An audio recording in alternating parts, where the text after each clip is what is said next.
चिंटू अपने दिन भर की थकान मिटाते हुए शाम को सड़क पर अकेला चल रहा था। सुबह का काम खत्म करके वो अपने ही ख्यालों में डूबा था। सब कुछ शांत था और हवा हल्की ठंडी लग रही थी।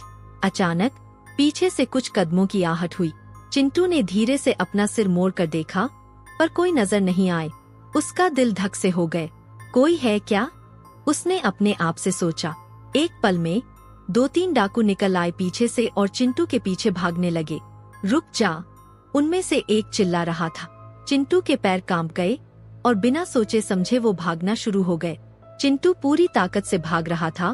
उसका सांस फूल रहा था। क्या करें, कहाँ जाएं? ये सवाल उसके दिमाग में घूम रहा था, जबकि डाकू उसके पीछे और तेज भागने लगे। सामने एक अंधेरा जंगल दिखा और बिना कुछ सोचे समझे चिंटू उसमें दौड़ पड़ा। पेड़ों के पत्ते उसके चेहरे पर लग रहे थे, लेकिन उसका डर उसे रुकने नहीं दे रहा था। आखिर एक बड़े पेड़ के पीछे जाकर चिंटू छुप गए।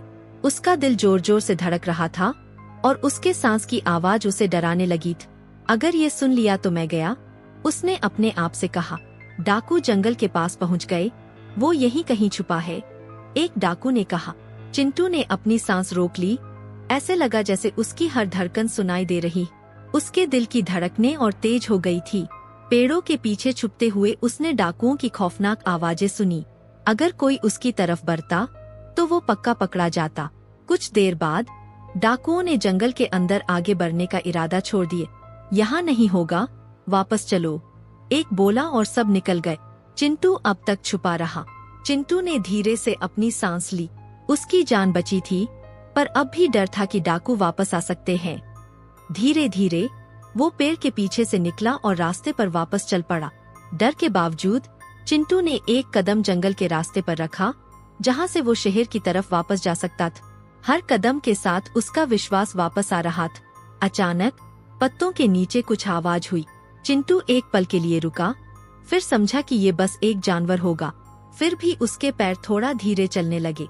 चिंटू अब जंगल के किनारे तक पहुंच गया था।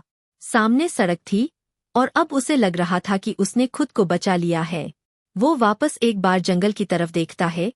उसका दिल अब भी थोड़ा डर से भरा है, लेकिन वो जानता है कि आज उसकी जान बच गई है। वापस रास्ते पर आते ही चिंटू ने अपने घर की तरफ कदम बढ़ा। आज उसने एक बड़ी मुश्किल से अपनी जान बचाई थी और अब उसे सिर्फ घर पहुंचना था।